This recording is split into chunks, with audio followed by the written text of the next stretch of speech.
De Ismael Serrano y este Fahrenheit 451 con el cual seguimos compartiendo con ustedes la comunicación en Fuerte y Claro. Y ahora es momento de hablar de economía. Ya vamos a tener momento para algunos saludos que tenemos muy especiales que dar para quienes están del otro lado y nos están acompañando desde el arranque. Pero antes, quiero aprovechar la oportunidad para saludar a este querido amigo que es el contador Marco Soto, que para mí es un orgullo y un honor tenerlo un año más con nosotros en este programa. Hoy para hablar de un tema además bien importante, porque semanas atrás el Instituto Nacional de Estadísticas había actualizado los datos de pobreza en nuestro país y se esperaban con cierto nivel de ansiedad, ¿no? Para poder evaluar los impactos de la pandemia durante el año 2020. Bueno, el contador Marco Soto, socio de la consultora Civil Soto Consultores y además decano de la Escuela de Negocios de la Universidad Católica de Montevideo, va a analizar con nosotros estos datos y para mí es realmente un enorme gusto, un enorme placer poder compartir con él la comunicación. Marcos, el gusto grande de saludarte, bienvenido a Fuerte y Claro de nuevo. ¿Cómo andás, amigo? ¿Qué tal, Martín? ¿Qué tal? Bueno, un año más comunicando, intercambiando, compartiendo, un año más que haciendo comunicación, que es lo que te gusta y que es lo que me gusta.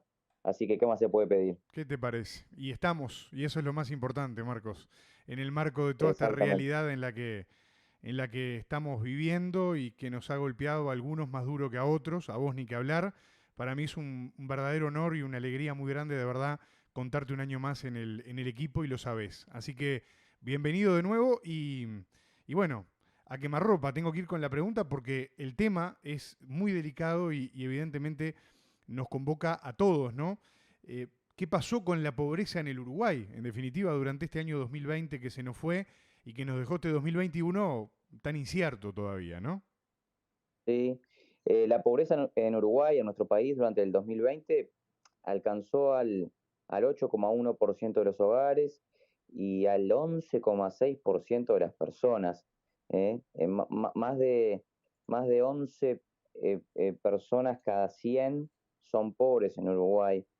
El 2019, recordemos, la pobreza había alcanzado al 5,9% de los hogares y al 8,8% de las personas. Si bien venía creciendo o se había estancado el descenso de la pobreza, el 2020 implicó indudablemente un salto, un escalón hacia arriba de las personas que viven bajo la línea de pobreza. Este incremento de 2,8 puntos porcentuales, del 8,8 al 11,6% que mencionaba recién, equivalen a alrededor de 100.000 uruguayos, 100.000 uruguayos que han caído, repito, bajo la línea de pobreza durante el 2020. Es un tema que preocupa y que lógicamente debe interpelarnos como sociedad. Sin lugar a dudas que es un tema que nos tiene que interpelar a todos, porque en la realidad en la que estamos parados, evidentemente, escuchar estos datos que de repente se pueden decir con cierta facilidad, pero que si uno los empieza a bajar en el paisaje urbano inclusive, que muchas veces uno se encuentra, realmente la realidad es muy complicado. En alguna medida, eh, esto era, si se quiere, no sé, esperado, ¿no, Marcos? Sí, por ejemplo, la CEPAL ya había anticipado crecimiento de la pobreza en todos los países de América Latina, un crecimiento importante. Por supuesto, Uruguay en ese contexto relativo está muy bien posicionado todavía, ¿no? Y a nivel local había estudios como, por ejemplo, el de Matías Brum y Mauricio da Rosa, dos economistas, que sugerían este comportamiento, ¿no? Este resultado que finalmente se dio. Eh, Al analizar la distribución territorial, por ejemplo, de la pobreza en Uruguay, nos encontramos con cierta heterogeneidad. El 13,6% de los montevideanos se encuentra bajo la línea de pobreza. Casi 14 cada 100 personas que viven en Montevideo están bajo la línea de pobreza. En las localidades de más de 5.000 habitantes la pobreza es del 10,6% y en zonas rurales es del 3,9%. Por tanto, tenemos en Uruguay que la pobreza es un fenómeno profundamente urbano. Se podrá discutir luego si esta situación es causa o consecuencia, es decir, si las zonas rurales han expulsado a sus pobladores a engrosar los cinturones de pobreza en las regiones más pobladas. Marcos, justamente considerando esto que vos estás explicando, ¿no? ¿Qué pasa con la distribución por edad de esa pobreza? Bueno, sí, la distribución por edad creo que es donde más desafíos tenemos como sociedad. Esto obviamente es una opinión personal. Si decíamos que el 11,6% de los uruguayos se encuentran bajo la línea de pobreza, en los niños menores de 6 años ese número asciende a 21,3% y entre 6 y 12 años asciende a 20,6%. Es decir que uno de cada cinco niños, uno de cada cinco niños son pobres. Sin embargo, ya entre el rango que va de 18 a 64 años, es decir, la población más activa si se quiere, la pobreza baja del 20% aproximadamente que se da en la niñez al 10,3%, y para mayores de 65 años, es decir, aquellas personas que posiblemente ya estén retiradas, la incidencia de la pobreza es solo del 2,3%. Acá la pregunta es, ¿qué país estamos construyendo con estos niveles de pobreza en edades tan tempranas? Claro. El impacto de esa pobreza es multidimensional. Afecta la calidad de la alimentación, el desarrollo motor y cognitivo, y por tanto los niveles de escolarización y formación educativa en general. Es un ancla muy fuerte, una restricción pesada que llevan esos niños en comparación con aquellos que logran un desarrollo de acceso satisfactorio. Además, es un círculo nocivo, donde el modelo se termina reproduciendo con mayor fuerza y por supuesto se vincula con otros desafíos que tenemos como sociedad. Eh, en qué y cómo asignamos recursos como país.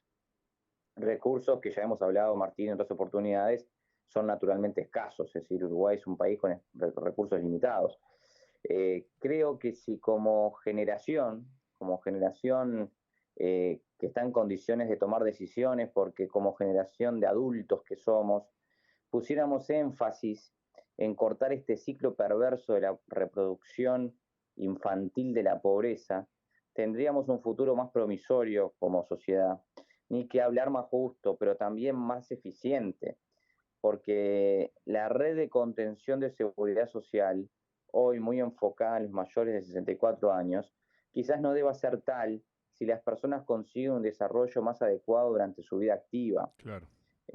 No sé si me explico, es decir, por supuesto que hay motivos humanos y motivos de justicia, pero también hay motivos de eficiencia económica. Hoy la pobreza tiene cara de niño, lo cual es tremendamente injusto, porque es la única franja etaria que no tiene ni voz ni voto en la sociedad, que aparece, que aparece atender justamente a aquellos sectores que sí tienen mecanismos de defensa y de incidencia en las políticas públicas, por no referirme a que la pobreza baja en Uruguay en los sectores que votan, ¿no? Claro. O que tienen capacidad de incidir en, en las elecciones. Hay un enorme desafío de concientización eh, y por ello esta columna, eh, para que amplios sectores posterguen intereses y se transfieran recursos al sector más vulnerable que tiene una sociedad, que son los niños. Sector más vulnerable, pero a la vez es el sector con más futuro, natural, ¿no? No tengo dudas de esto. Y es un debate que nos debemos, incluso en momentos donde se empieza a discutir la llamada reforma del sistema de seguridad social, que no es otra cosa que donde el Estado termina asignando recursos, porque como los sistemas de seguridad social son deficitarios, como se precisa complementarlos en la estructura actual, indudablemente el Estado, cuando asigna recursos al sistema de seguridad social, cuando asigna recursos para complementar jubilaciones en las diferentes cajas y sistemas, está resignando recursos para otros sectores de la sociedad, está resignando recursos para atender otras necesidades sociales y, por supuesto, para atender a otros sectores. Por tanto, la reforma de seguridad social, que como hemos hablado, es una gran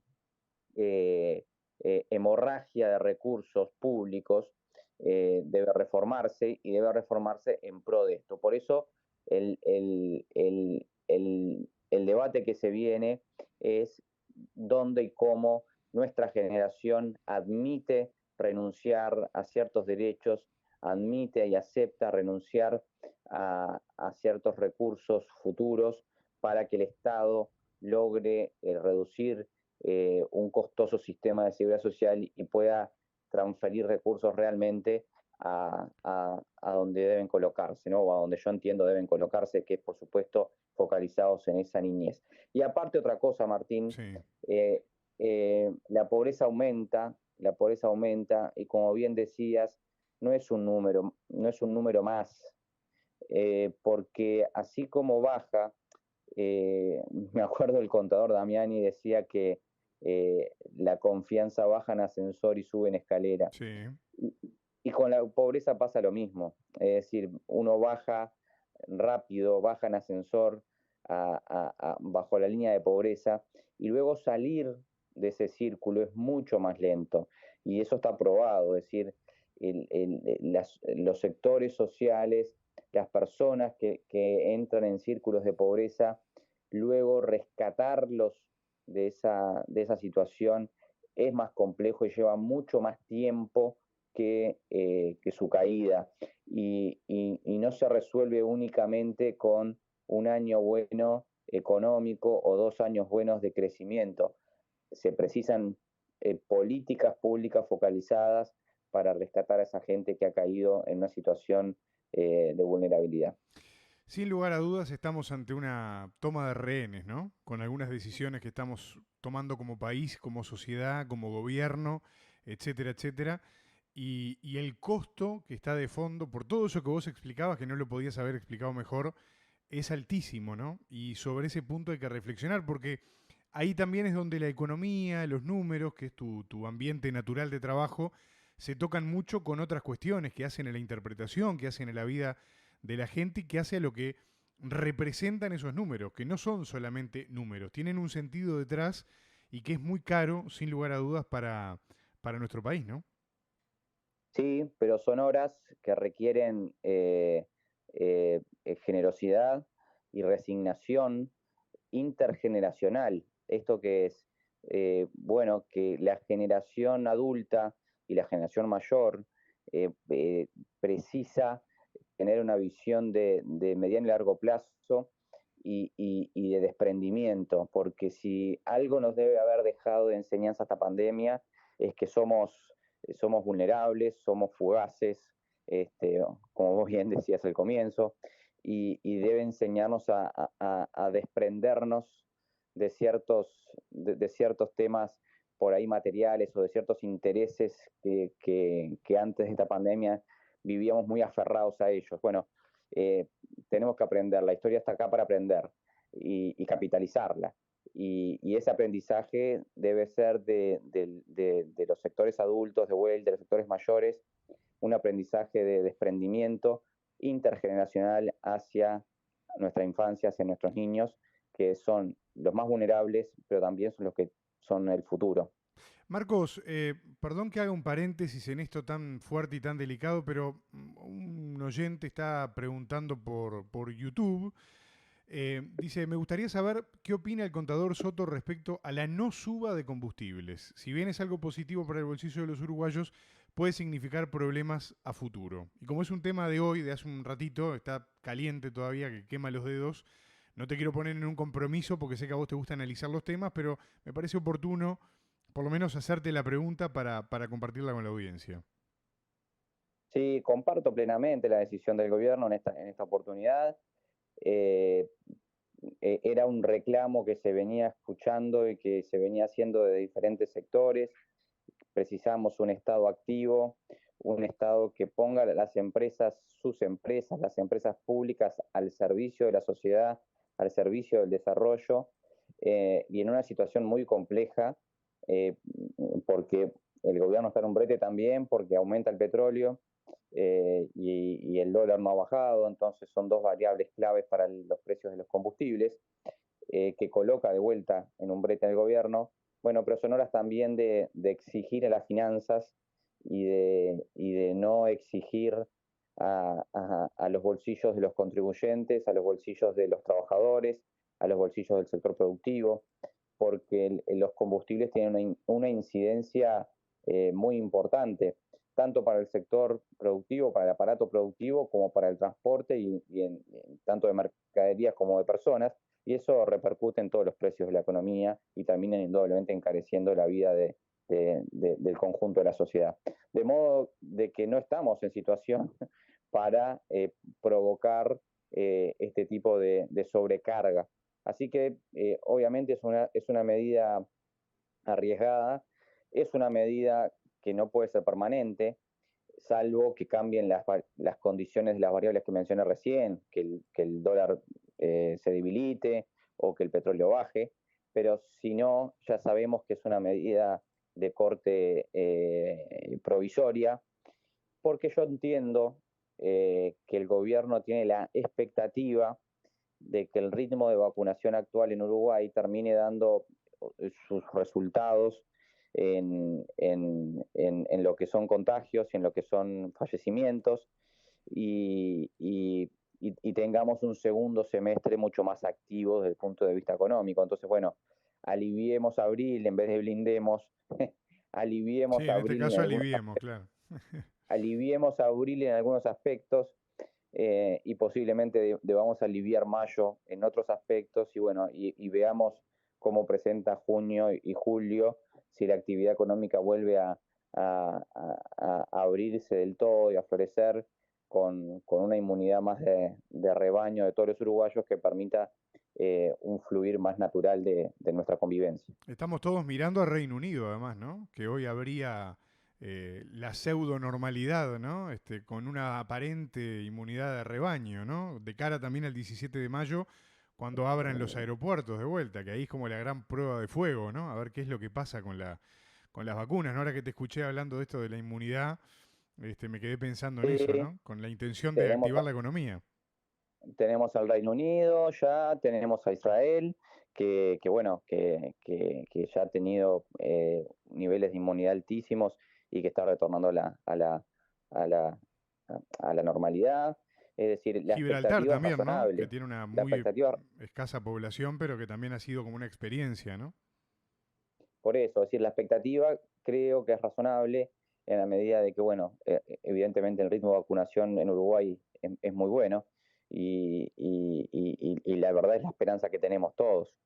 Ojalá si hubieran escuchado más políticas activas, si hubiera escuchado más presencia del Estado para evitar más dolor durante estos últimos meses. Pero bueno, también es de recibo y es y se aceptan lo que llegue. Y hoy llegó esta postergación del incremento de los combustibles y lo único que hay que hacer en este caso es apoyarlo. Marco Soto, agradecido por contar con tu aporte un año más acá en Fuerte y Claro. Nos quedamos con lo del principio. La pobreza tiene cara de niño en el Uruguay y hay que generar conciencia con respecto a este tema para poder empezar a transformar una realidad muy compleja y que nos involucra a todos. Gracias por esto, por esta yapa de comentarios de análisis y si te parece, en breve te convocamos en unos días para seguir hablando fuerte y claro. Un abrazo grande, Marcos. Un abrazo, Martín, un abrazo a toda la audiencia de Fuerte y Claro y hasta pronto.